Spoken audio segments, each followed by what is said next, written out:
The critical patriot देखने वाले सब दोस्तों को खुशामदीद, स्वागत। आज मेरे साथ जयपुर से शरीक गुफ्तगू हैं अनिल नकरा जी। आज अनिल जी ने मुझे फ़ोन किया और वो कहने लगे कि मैं सरदार पटेल के हवाले से कुछ बात करना चाह रहा हूँ, ख़ास तौर पे उनकी सोच जो थी कश्मीर इशू को लेकर। तो मैंने कहा जी बिल्कुल, चलें इस पे गुफ्तगू करते हैं। और इससे पहले कि अनिल साहब गुफ्तगू शुरू करें, मैं दो तीन चीज़ें बताता चलूँ कि सरदार पटेल को इंडिया का आयरन मैन कहा जाता था और इंडिया की जो इंटीग्रेशन थी प्रिंसली स्टेट्स के साथ, ये उन्हीं का जो है जिम्मा था। और इस वक्त उनका जो स्टैचू है, जिसका फॉर्मल नाम है स्टैचू ऑफ यूनिटी, और वो 2018 में तैयार हुआ था, वो दुनिया का टॉलेस्ट स्टैचू है और इसकी हाइट 182 मीटर्स है। स्टैचू ऑफ लिबर्टी जो अमेरिका में है, उसकी हाइट 46 मीटर्स है। जी अनिल जी, क्या कहेंगे आप सरदार पटेल के हवाले से? सबसे पहले तो सबको नमस्ते, आदाब। थैंक यू वेरी मच, आपने मौका दिया एक बार फिर।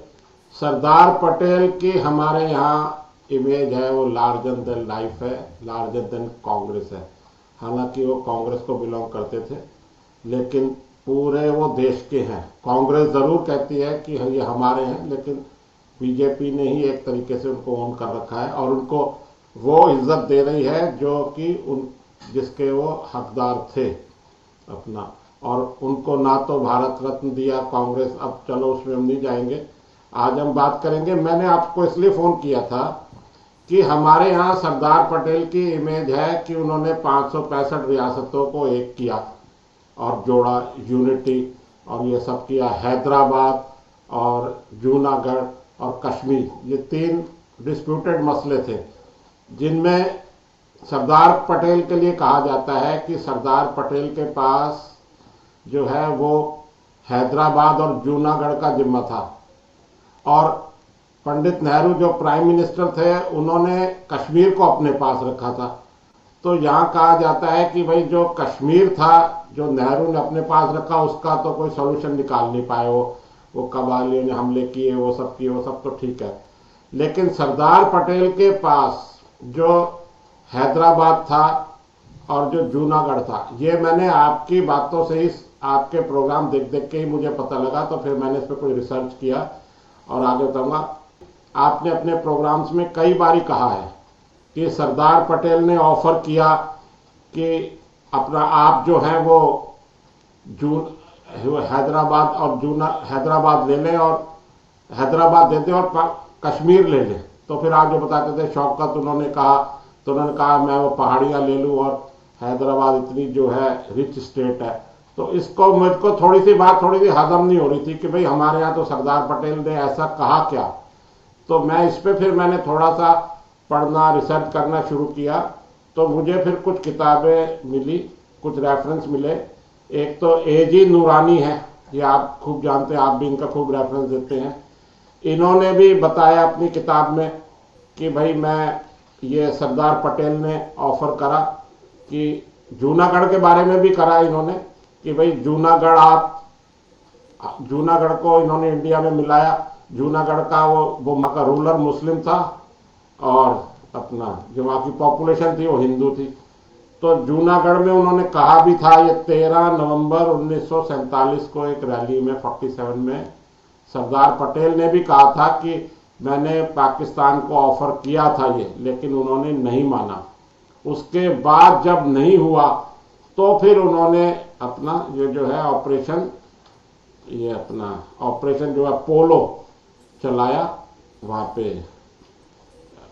हैदराबाद में। और फिर 5 दिन में जो है वो इसको अपने कब्जे में, इंडिया में उसको मिला कर लिया। और वहाँ के जो थे वो नवाब, उनको पहले मान नहीं रहे थे वो। ये सब बात थी। तो मतलब मैंने आपकी बात को वेरीफाई किया है और मैं आपको कहने के लिए कि हमारे यहाँ सरदार पटेल की इमेज यही है कि वो कभी भी किसी के आगे वो झुके नहीं, करे नहीं। लेकिन अब मैंने कुछ और भी देखा तो मैं थोड़ा बताना चाहूँगा कि हमेशा ये माना जाता है कि जो पार्टीशन के लिए जिम्मेदार हैं वो या तो जवाहरलाल नेहरू हैं या मोहम्मद अली जिन्ना है, आपके जो जिन्होंने पाकिस्तान की डिमांड करी, या महात्मा गांधी हैं। सरदार पटेल को इससे अलग कर दिया गया कि भाई वो जिम्मेदार नहीं है। लेकिन आपके जो प्रोग्राम्स देख के और फिर मैंने जो कुछ पढ़ा, रिसर्च करी, उसके बाद मुझे ये पता लगा कि सरदार पटेल भी इस प्रोसेस में शामिल थे। उनके उसका एक रीजन ये है कि जब मैं कुछ लिख के लाया हूं, जब 1946 में एक गवर्नमेंट बनी, इंटरिम गवर्नमेंट, जिसमें पंडित नेहरू को तो बनाया गया वाइस प्रेसिडेंट, जिनको इक्वल राइट्स थे, जो उतने ही राइट्स थे जो एक प्राइम मिनिस्टर को होते हैं, और इंटीरियर मिनिस्टर बने ये सरदार पटेल, और फाइनेंस मिनिस्टर जिसको कहते हैं वजीर खजाना, वो थे लियाकत अली खान। तो जब इन्होंने काम करना शुरू किया तो ये गवर्नमेंट बिल्कुल चल नहीं पाई, कुछ काम कर नहीं पाई। जो एक कोशिश की गई थी कि भाई मुस्लिम लीग और कांग्रेस को मिला के गवर्नमेंट बनाई जाए, लेकिन वो बिल्कुल कोलैप्स ही कर गई। उसका कारण था कि सरदार पटेल कुछ काम नहीं कर पा रहे थे। वो कोई भी काम करें, इवन वो कोई क्लर्क या चपरासी तक को भी अपॉइंट करना है उन्होंने, तो उनके लिए फाइनेंस मिनिस्ट्री की मंजूरी लेनी पड़ती थी। और जो फाइनेंस मिनिस्टर थे लियाकत अली खान, वो या तो उस फाइल को रिजेक्ट कर देते थे या लिख देते थे अंडर कंसिडरेशन, तो वो कुछ काम कर नहीं पा रहे थे। तो सरदार पटेल की भी फिर ये दिमाग में कुछ ऐसा बना, या उनको ख्याल हुआ जो भी, कि भाई अब जो है भारत को पाकिस्तान, हिंदू और मुस्लिम को दो अलग अलग करना ही पड़ेगा, क्योंकि एक ही दफ्तर में, एक ही ऑफिस में काम करेंगे तो अब काम चल नहीं पाएगा। तो इसके बाद ही उन्होंने भी इसको एग्री किया। फिर नेहरू थोड़ा पीछे हटना चाह रहे थे पार्टीशन से, लेकिन सरदार पटेल ने ही फिर इंसिस्ट किया कि भाई पार्टीशन हो जाए, ठीक है, अगर सर्जरी की ज़रूरत है तो सर्जरी एक बारी कर दी जानी चाहिए, जिससे ये नासूर जो है हमेशा के लिए निकल जाए। ऐसा मैंने पढ़ा। और ये जो अब ये जो सारी चीज़ें हैं, ये जो हमारे यहाँ सरदार पटेल की इमेज है, ये उससे डिफर करती है। हो सकता है आज के प्रोग्राम देखने के बाद कुछ यहाँ के लोग हैं वो इससे नाराज भी हो जाएं, लेकिन एजी नूरानी की मैंने आपके हवाले बाद मैंने एजी नूरानी का भी पढ़ा, और एक यहाँ है सैफुद्दीन सोज जो कश्मीर के हैं, भी अपनी, हाँ, उन्होंने भी अपनी एक किताब लिखी थी, glimpses of history and story of struggle. 25 जून 2018 को हिंदुस्तान टाइम्स में भी उसका जो छपा है उसके बारे में, तो उसमें यही बात सैफुद्दीन सोज ने भी कही है, कि कंफर्म करी है कि सरदार पटेल ने जूनागढ़ में अपनी स्पीच में 47 में कह दिया था नवंबर में, और ऑपरेशन पोलो तो हैदराबाद बाद में हुआ, ये उन्होंने पहले ऑफर कर दिया था। तो उन्होंने भी, सैफुद्दीन सोज ने भी जो है वो सरदार पटेल को भी इक्वली जिम्मेदार माना है पार्टीशन के लिए। हालांकि यह सैफुद्दीन सोज की यहाँ कोई हमारे यहाँ इंडिया में कोई इमेज नहीं है, लेकिन उन्होंने भी बहुत लंबे चौड़े रेफरेंस दिए हैं और कुछ सर्कमस्टेंशियल एविडेंस वगैरह दी है, तो इसको हम सेकंड क्रॉस चेक में तो मान ही सकते हैं।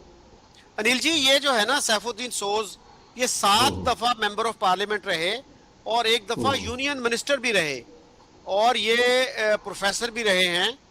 और ये किताब जो है, मेरा नहीं ख्याल किसी ने सीरियसली इसको रिफ्यूट किया है। और जब ये किताब लॉन्च की थी, मुझे याद पड़ता है कि 2018 की ये बात है, मेरा ख्याल है कि उसमें कुलदीप नैयर भी मौजूद थे। नहीं, ये मुझे भी कुछ कुछ ध्यान है कि जब इनकी जो किताब आई थी, तो as per best of my memory, कि इनकी किताब को, जैसा कि आप कह रहे हैं, इन्होंने सीरियसली नहीं लिया था, मैंने भी इनको सीरियसली नहीं लिया। लेकिन जब फिर मैं ये दोबारा देख रहा था कि आपके प्रोग्राम्स में आता था कि भाई सरदार पटेल ने जूनागढ़, और जूनागढ़ के लिए तो कह दिया, और वो इसके भी खिलाफ थे कि ये कश्मीर का मसला जो है, जो यूनाइटेड नेशन अखबार में क्या बोलते हैं उर्दू में उसको, उसमें ले जाया जाए, लेकिन वो नेहरू ले गए उसको।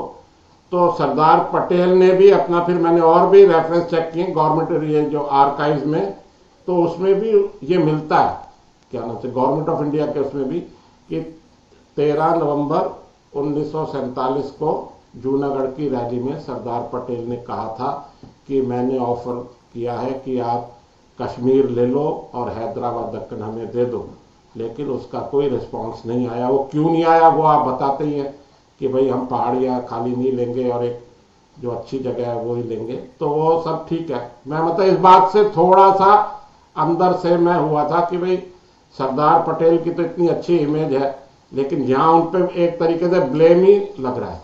अगर देखा जाए तो पार्टीशन के लिए उनको भी जिम्मेदार ठहराया जा रहा है। हालांकि उन्होंने जितनी रियासतें थी उनको ही अलग किया, और ऐसा भी कहा जाता है इसमें, अगर मैं आपको और बताऊं, कि भाई जैसा अंग्रेजों ने सोचा या सबने सोचा कि सरदार पटेल जो है रियासतों को एक शायद नहीं कर पाएंगे, वही अंग्रेजों की वो पॉलिसी अपनाएंगे, कैरेट एंड स्टिक, मतलब गाजर की और छड़ी की। या तो गाजर खिला देंगे भाई कुछ खा लो, नहीं तो छड़ी तो मेरी है ही। लेकिन सरदार पटेल ने, आपने अगर सुना हो, चाणक्य है हमारे, चाणक्य नीति बोला जाता है, विक्रमादित्य पुराने राजा थे, उनकी नीति रहती थी साम दाम भेद और दंड। अगर इसको मैं थोड़ा सा खुलासा इसका करूं, साम का मतलब है समझाना, जैसे वो सब रियासतों को समझाते रहे कि भाई आप इंडिया में मिल जाओ। हाल अंग्रेज जाते जाते उनको कह गए थे कि ये आपकी चॉइस है, या तो आप इंडिया से मिल जाओ या पाकिस्तान से, या इंडिपेंडेंट भी रह सकते हो। हैदराबाद भी आप जानते हैं वो एक अलग ही रहना चाहता था और इस्लामिक अलग अपना वो कंट्री बनाना चाहता था। तो पहला सरदार पटेल ने किया साम, समझाना। दूसरा दाम, मतलब पैसा, जिसको मनी बोलते हैं, कि भाई हम आपको इनाम अखराज देंगे, उनको बड़ी बड़ी रियासतें, साथ में उनको जो पेंशन वगैरह ये सब दिया गया, दाम दिए गए, साम दाम। और भेद, दंड दिया गया। फिर एंड में भेद है कि पहले उनको डराया गया, धमकाया गया, और फिर बाद में जो है दंड दिया गया। दंड मतलब पनिशमेंट। पनिशमेंट फिर यह दी गई कि भाई उन पे हमले किए गए, जैसे हैदराबाद को चारों तरफ से घेर लिया और उस पर हमला करके अपने यहाँ मिला लिया फिर इंडिया में। तो सरदार पटेल ने चाणक्य की नीति अपनाई, साम दाम दंड भेद की, और उससे ये किया। और यही पॉलिसी उन्होंने सब जगह रखी कि भाई या तो राजी राजी आप मिल जाओ, नहीं तो पैसा भी देंगे हम आपको, सब कुछ देंगे, नहीं तो फिर हम अपना ताकत से, अपने बल से नहीं लेंगे, ऐसा। और अनिल जी, ये जो बात है ना, ये भुट्टो साहब ने भी की थी कि हमें सरदार पटेल की तरफ से ये ऑफर आई थी, और उस वक्त भुट्टो जो थे प्रेसिडेंट थे, और ये बात है 27 नवंबर 1972, हाँ 1972 की। हाँ, ये भी लंडी मैंने कोतल, पढ़ा है। हाँ जी, लंडी कोतल में ट्राइबल जिरगा हुआ था। उस हाँ जिरगे हाँ में उन्होंने ये बात की थी, और ये बात कोट की है एजी नूरानी साहब ने। इस्लामाबाद से एक जर्नल है क्राइटेरियन क्वार्टरली, उसमें उन्होंने 2007 में ये लिखा था, और ये अगर आप गूगल करें तो आपको वो वहां तक रसाई मिल जाएगी। नहीं, तो ये मैं पढ़ चुका हूँ इसको भी। ये उसी, मैंने एजी नूरानी का नाम इसीलिए लिया कि उन्हीं के उसमें था कि उन्होंने ये सब कंफर्म किया है। जुल्फिकार अली भुट्टो जब वो प्रेसिडेंट थे, बाद में वो प्राइम मिनिस्टर बन गए, वो खैर एक अलग इशू है। तो ये सब मैंने पढ़ के ही यहाँ जो है, अब जैसे एक इसमें एक और है, जो हैदराबाद में बहुत कत्लो गारत हुई ऐसा कहा जाता है, और एक सुंदरलाल कमेटी भी बनाई गई। सुंदरलाल कमेटी बनाई गई जो इन सब चीजों का वो करेगी। तो सुंदरलाल कमेटी ने भी अपनी रिपोर्ट दी, और जिसमें उन्होंने कहा कि भाई हिंदू ही नहीं, मुसलमान ज्यादा मरे थे हैदराबाद से जब हमारी लड़ाई हुई, तो उनकी तरफ से जो फौजें लड़ रही थी। तो इस रिपोर्ट को भी ज्यादा पब्लिश नहीं किया गया या दबा दिया गया। सुंदरलाल कमेटी थी जिसने अपनी हैदराबाद में जो ऑपरेशन पोलो किया था उसके बारे में उन्होंने अपनी रिपोर्ट दी थी, जो कि किसी उसके बारे में भी कोई चर्चा, कोई जिक्र नहीं हो रहा, ऐसा मेरा कहना। मैं सरदार पटेल को आज भी हीरो मानता हूं, लेकिन यह थोड़ी सी बात जो है मेरे पहले भी दिमाग में आती थी कि वे जब सरदार पटेल इक्वली हर काम में, हर फैसले में साथ थे, तो पार्टीशन का ब्लेम उन पे क्यों नहीं आ रहा? जबकि उनकी बात वैसे वो ठीक भी थी बात, कि जब एक ही ऑफिस में एक मुसलमान हिंदू का काम नहीं करेगा, हिंदू मुसलमान का काम नहीं करेगा, सारा दिन आपस में उनमें खींचातानी चलेगी तो कैसे होगा। और फिर मैंने और भी पढ़ा, कुछ पुराने बुजुर्गों से पूछा भी सही, हमारे जो हैं अभी कुछ बचे हुए, तो उन्होंने भी कहा कि भाई सरदार पटेल ने ही कहा कि ये सर्जरी जो है अब ज़रूरी है। वो एक वो बात फिर अलग है कि कुछ मुसलमान यहाँ ही रह गए और आज फिर वही दोबारा यहाँ हालात थोड़े से अभी तो खैर कंट्रोल में है, थोड़े खराब ही है, इतने बढ़ गए हैं आबादी इनकी, वो एक अच्छा। अलग इशू हो सकता है। हाँ अनिल जी, जो मैंने जो है ना जो सुना, मैं अपने स्टूडेंट डेज में सरदार शौकत हयात से मिला था, इधर इस्लामाबाद में ही रहते थे वो। तो उन्होंने जो मुझे स्टोरी सुनाई थी, मैं शायद अपने शो में पहले भी सुना चुका हूँ। तो उसमें ये था कि मुझे पंडित नेहरू ने बुलाया एक दफ़ा। पंडित नेहरू से उनके अच्छे ताल्लुकात थे बिकॉज ऑफ हिज फादर सरदार सिकंदर हयात की वजह से। शौकत हयात ये कहते हैं कि मुझे एक दफ़ा पंडित नेहरू ने बुलाया, और ये 46 की बात है, और मुझसे कहने लगे कि शौकत तुम ये नहीं समझते कि पार्टीशन बहुत बड़ा फैसला है और ये हमें जल्दी में नहीं करना चाहिए। तो क्या ये अच्छा नहीं होगा कि हम इकट्ठे रह के देखें, कुछ साल तजुर्बा करें, अगर हमारा गुजारा ना हो तो हम भाइयों की तरह अलहदा हो जाएं। तो शौकत हयात का ये कहना था। मैंने उनसे कहा कि ये तो इट मेक्स एमिनेंट सेंस, अच्छी बात की आपने। तो वो कहते हैं कि मैं फिर कायदे आज़म मोहम्मद अली जिन्ना के पास गया और मैंने उनसे पूछा कि क्या पाकिस्तान आप अपने लिए बना रहे हैं या हमारे लिए बना रहे हैं, नौजवानों के लिए। तो उन्होंने कहा मेरा क्या है, मैं तो बूढ़ा आदमी हूँ, आपके लिए बना रहा हूँ। तो उस पर सरदार शौकत हयात ने वही आर्गूमेंट रिपीट किया। तो उस पर जिन्ना साहब मुस्कुरा पड़े और उन्होंने कहा कि मुझे पता है तुम्हारे पीछे किसका दिमाग बोल रहा है। बहरहाल कल जो है वर्किंग कमेटी की मीटिंग है, उसमें तुम ये पॉइंट रखना, मैं तुम्हें सपोर्ट करूँगा। वो कहते हैं कि मैंने जो ही ये बात शुरू की तो मौलाना हसरत मोहानी गुस्से में आ गए और कहने लगे कि ये लौंडा क्या बकवास कर रहा है। तो उस पर आज़म ने कहा कि शट अप मौलाना।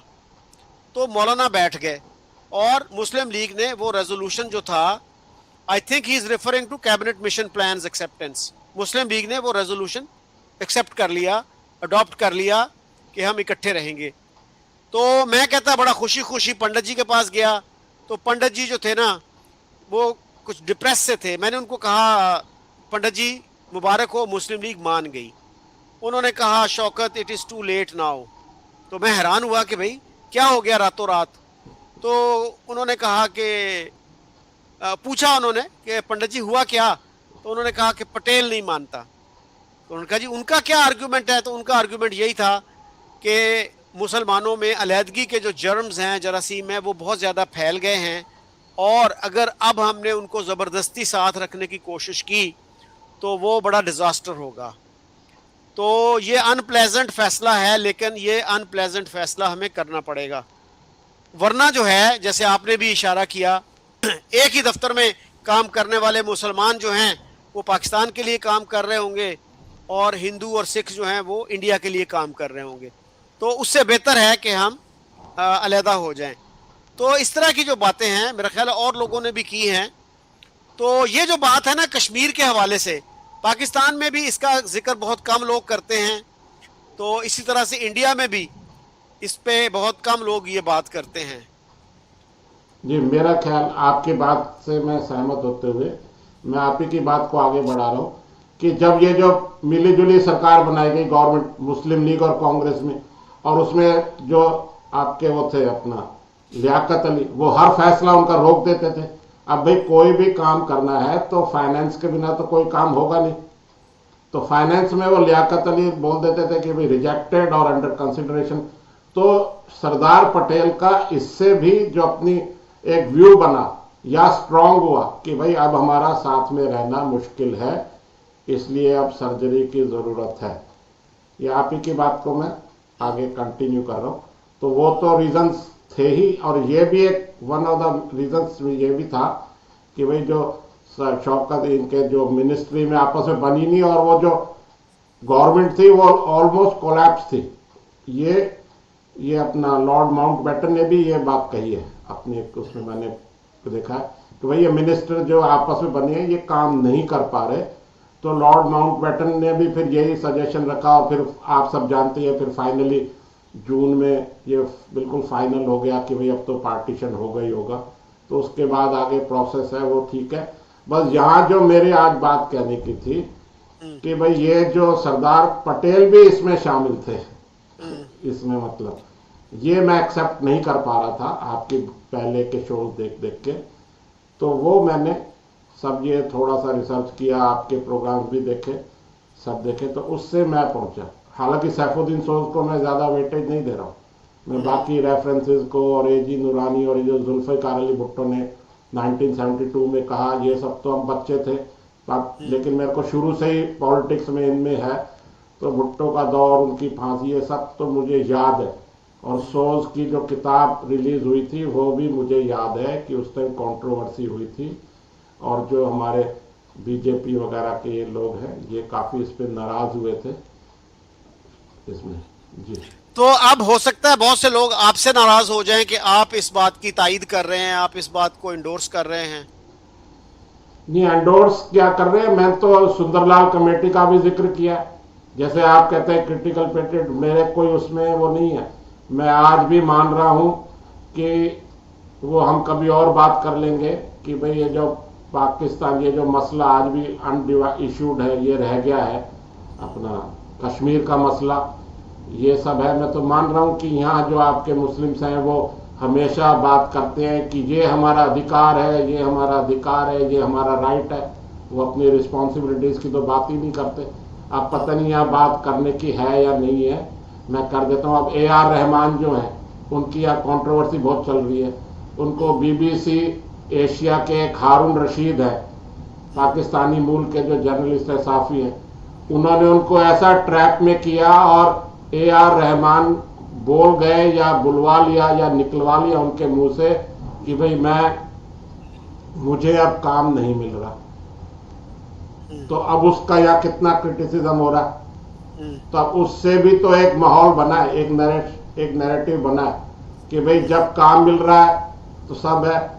इस AR रहमान को यहाँ पता नहीं बोलने की आज का इशू है या मैं बोल देता हूँ कि AR रहमान को पद्म भूषण और ये पद्म श्री दुनिया भर के अवार्ड दिए, और जो इंडिया के नंबर 1 म्यूजिक डायरेक्टर माने जाते हैं लक्ष्मीकांत प्यारेलाल, उनके सबसे ज़्यादा फिल्में हैं, हर टाइप का म्यूजिक है, बहुत लंबा उनका पीरियड है, 800,000 कितनी भाषाओं में उन्होंने म्यूजिक दिया। उनको हमारी किसी भी गवर्नमेंट ने कोई पद्म अवार्ड ही नहीं दिया, जो गवर्नमेंट का अवार्ड है। लास्ट ईयर, अब लक्ष्मीकांत तो है नहीं, प्यारेलाल जो है उनको पद्म भूषण दिया गया।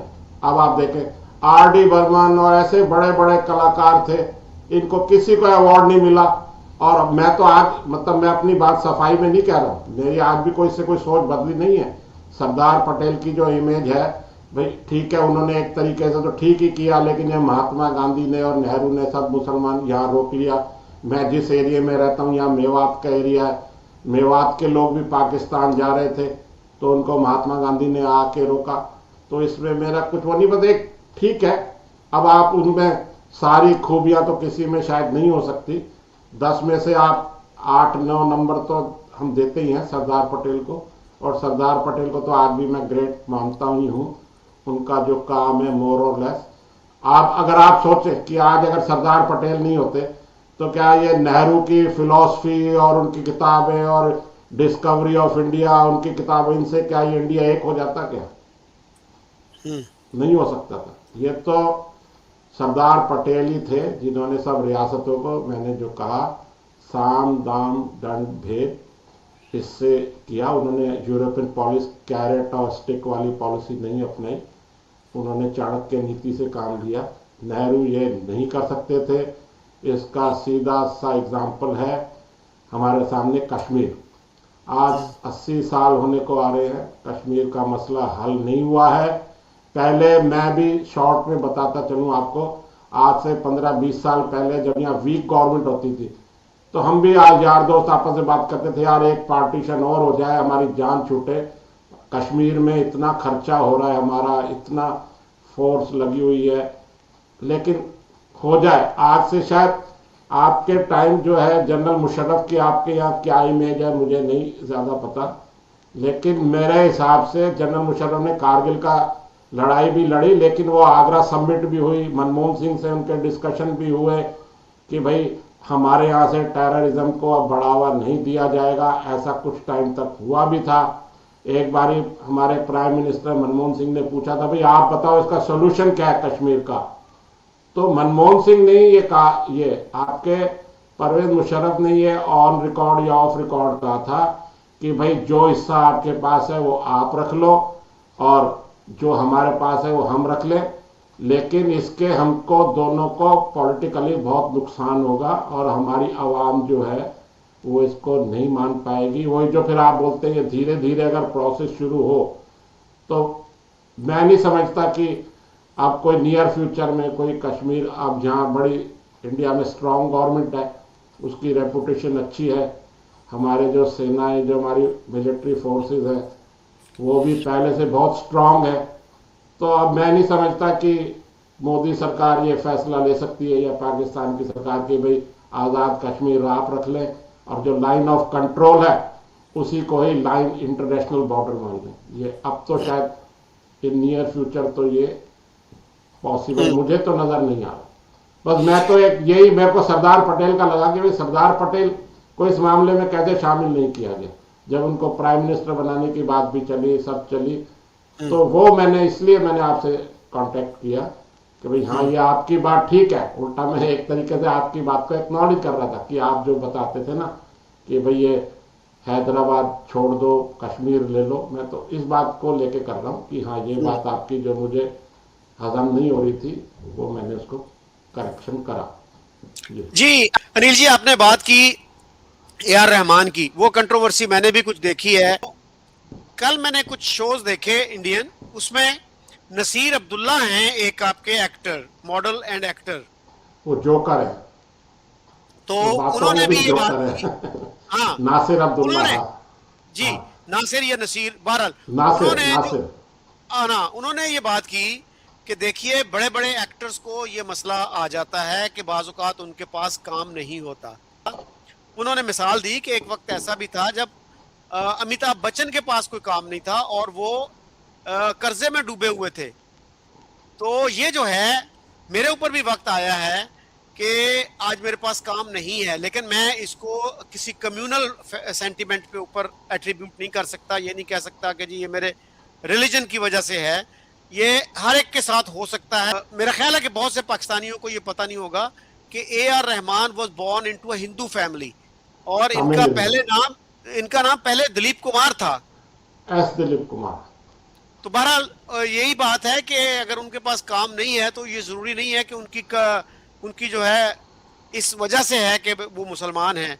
नहीं, मैं इसमें आपकी बात से एग्री हूं, मैं मान रहा हूं। मैंने अपनी ये बात, जब ये बात मैंने उठाई तो मैंने ये पहले ही कह दिया कि बीबीसी एशिया के पाकिस्तान मूल के जो साफी है हारून रशीद, अगर आप वो इंटरव्यू देखें तो मैं यहाँ प्रोटेक्ट नहीं कर रहा हूँ उसको, ए आर रहमान को, तो उसने ऐसे ऐसे सवाल पूछे कि क्या माहौल खराब हो गया है, यहाँ मोदी नई सरकार जो आ गई है पिछले 10 साल से, तो आपको कैसा लग रहा है, क्या लग रहा है।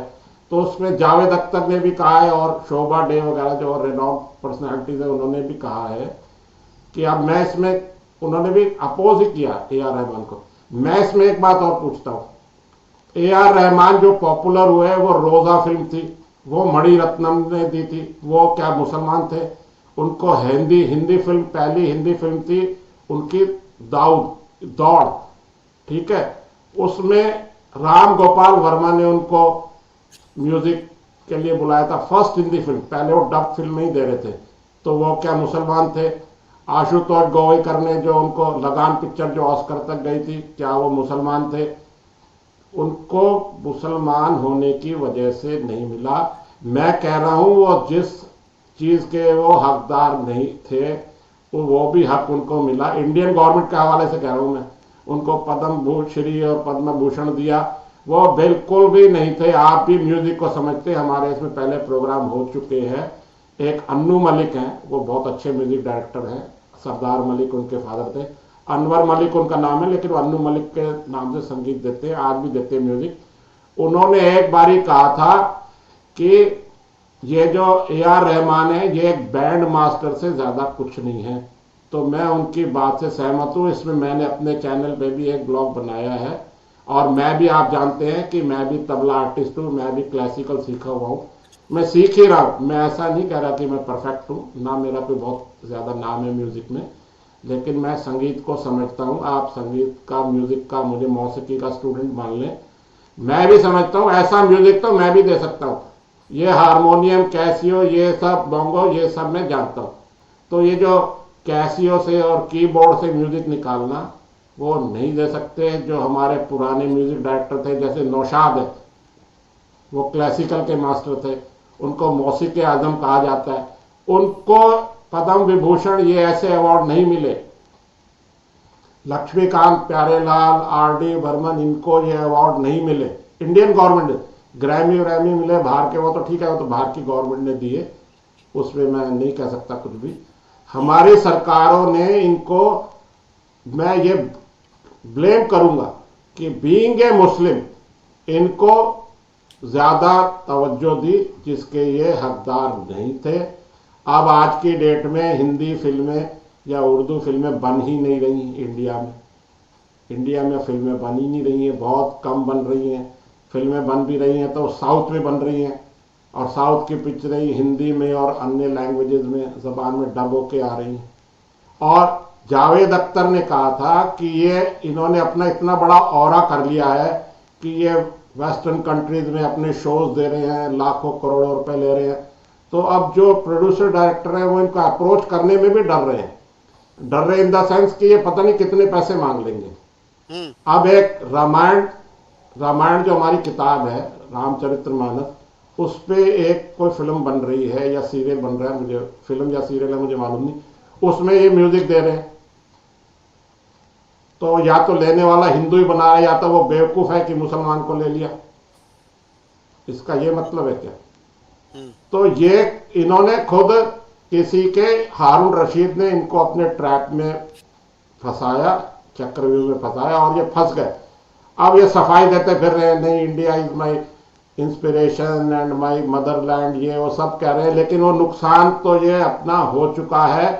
फिर यहाँ के आपके पाकिस्तान के लोग या दूसरे लोग कहते हैं कि जी बीजेपी तो है हिंदू मुस्लिम कम्युनल करती है। अब ये कम्युनल किसने करा? स्टार्ट कंट्रोवर्सी किसने करी? किसी हिंदू ने, किसी बीजेपी ने, किसी आरएसएस ने तो AR रहमान को कुछ नहीं कहा, कोई गाली नहीं दी, कोई भला बुरा नहीं कहा, ना कोई अपील करी कि रामायण में क्यों म्यूजिक दे रहे हैं ये। और नासिर अब्दुल्ला ने एक और बात भी की, उन्होंने कहा कि ये बड़े एक्सपेंसिव म्यूजिक डायरेक्टर हैं। हाँ, ये मैंने भी कहा ना अभी आपको। हाँ, कि बहुत सारे जो फिल्म मेकर्स हैं वो ये समझते हैं कि इनसे अगर आधे पैसे में या चौथाई पैसों में कोई और म्यूजिक डायरेक्टर, कोई यंग म्यूजिक डायरेक्टर हमें म्यूजिक देने के लिए तैयार है तो उसको हम क्यों कंसिडर ना करें। तो इस तरह की बातें भी सुनने में आ रही हैं। नहीं, इनकी एक मेरे को पूरी डिटेल मालूम है इनका एक क्या है कि ये महंगे क्यों पड़ते हैं। मैं आपको और डिटेल में अगर हम जाए तो, जा रहे हैं तो मैं और बता देता हूँ। ये सारी अपना जो भी इनको बॉम्बे का या मुंबई फिल्म इंडस्ट्री का इनको साइन करेगा तो इनकी पहली कंडीशन होती है कि मैं सारी रिकॉर्डिंग जो है वो चेन्नई में करूंगा, तमिलनाडु में, और मेरा ही स्टूडियो होगा, और स्टूडियो के रेट बहुत ज्यादा है। मुझे अगर कोई स्टूडियो सस्ते रेट में बॉम्बे मिल रहा है, अब जहाँ जो गाने वाले कलाकार, जो मौसीकार ये सब है, वो हिंदी वाले हैं, वो हिंदी से चेन्नई जाएंगे, फिर वापस आएंगे मुंबई, उनका खर्चा, ये खर्चा। एक सुरेश वाडेकर है अपना, बहुत अच्छे गायक है। अगर आप मोहम्मद रफ़ी, किशोर कुमार के बाद कोई गायक मेल सिंगर है तो सुरेश वाडेकर ही है, वो भी बहुत पुराने हैं, बहुत अच्छे गायक है। उनका इसी कंट्रोवर्सी पे आया कि मैं जब ये एस दिलीप कुमार थे तो मैं इनको जानता था। फिर मुझे एक दिन बुलाया गया कि भाई AR रहमान बहुत बड़े म्यूजिक डायरेक्टर हैं, उन्होंने बुलाया है और आपको चेन्नई जाना है रिकॉर्डिंग के लिए। तो उसने कहा मैंने हाँ उनके गाने सुने, अच्छे म्यूजिक देते हैं। और जब मैं स्टूडियो में गया तो सामने AR रहमान को बैठे देखा तो मेरे मुंह से निकला, अरे दिलीप तुम, ये आप यूट्यूब में चेक करना। तो कहते हैं मुझे पता ही नहीं था कि ये तो हमारे बचपन का ये एस दिलीप कुमार है जो आज AR रहमान बन गया। वो गाने वगैरह गाए उन्होंने, बाद में उन्होंने उसके साथ नहीं गाया, कहा उन्होंने एक अलग वजह दी उन्होंने कि ऐसे नहीं, ऐसे करो वैसे करो, वो कर ईगो हर्ट हो गई होगी या जो भी है। लेकिन ये सुरेश वाडेकर का ये यूट्यूब पे मौजूद है कि मैं उनको देखते ही एकदम चौंका, अरे दिलीप तुम, वो सामने बैठे हैं, वो कन्वर्ट हो गए ए आर रहमान। तो ऐसे है। अब ये जो कंट्रोवर्सी है ये ए आर रहमान ने खुद ही इनवाइट करी है। अब इनको बीजेपी ने और इन सबको इन्होंने इनको ले लिया, अब वो मैदान में आ गए, अब वो चौके छक्के बीजेपी और हिंदू संगठन मार रहे, और ये नासिर अब्दुल्ला और ये सब अब डिफेंसिव हो गए, ये डिफेंसिव हो गए। इसीलिए ये गलती खुद कर रहे हैं, फिर कहते हैं। अच्छा, मेरा एक लास्ट कहना है कि चाहे ए आर रहमान हो चाहे कोई भी हो, इन सबको, अच्छा ए आर रहमान ने भी जो अपनी सफाई दी है ना, उसमें कहा है कि फ्रीडम ऑफ स्पीच ये मेरा राइट है। ठीक है जी, फ्रीडम ऑफ स्पीच आपका राइट है, ओके एग्रीड, पर आपके रिस्पॉन्सिबिलिटी भी तो कुछ है। अब आप मुझे अपने शो में बुला रहे हैं, अब मुझे इज्जत बख्श रहे हैं, और मैं अगर आपके शो की जो एक लाइन है, मर्यादा हिंदी बोलते हैं, उसका पालना नहीं कर तो मेरा कोई वो नहीं है, मेरे में भी तो सिविक सेंस होना चाहिए ना। तो यही बात है, ये यहाँ जितने भी मुस्लिम्स हैं उन सबको पता है ये हमारा राइट है, ये हमारे को गवर्नमेंट ने अधिकार दिए हुए हैं, ये हमारा आइन जो है, हमारे को आइन के इस उसमें हमको ये दिया गया है। कभी मैंने किसी भी मुसलमान के मुंह से नहीं सुना कि वो कहता हो कि ये मेरे कर्तव्य है, हिंदी में जो बोलते हैं ना रिस्पॉन्सिबिलिटीज, मैंने नहीं सुना। आपने कभी सुना हो तो मुझे आप बताना। बस इनको अधिकार ही मालूम है कि तोड़ फोड़ करना है, कुछ भी बोलना, अधिकार मालूम है, कर्तव्य इनको नहीं मालूम। और ये एस दिलीप कुमार है, इसने अपनी सारी पिछले 30 साल की इमेज को एक इंटरव्यू में, बीबीसी को इंटरव्यू दिया है, उसमें इनको पैसे भी नहीं मिले होंगे, या तो पैसे मिले हो ना, बीबीसी वालों ने इनको कोई पैसे नहीं दिए, और इंटरव्यू लेके इनको फंसा दिया और उनका नैरेटिव सेट हो गया।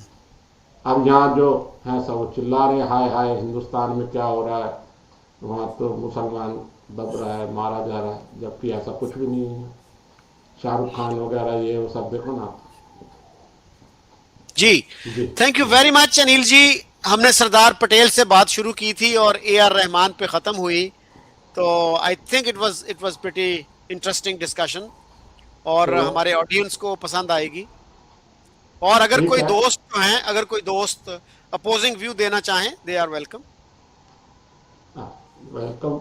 अपोजिंग व्यू दे in civic sense, in yes, मतलब रिस्पेक्टेबल मैनर्स। बिल्कुल ठीक। ठीक है, यस। Thank you.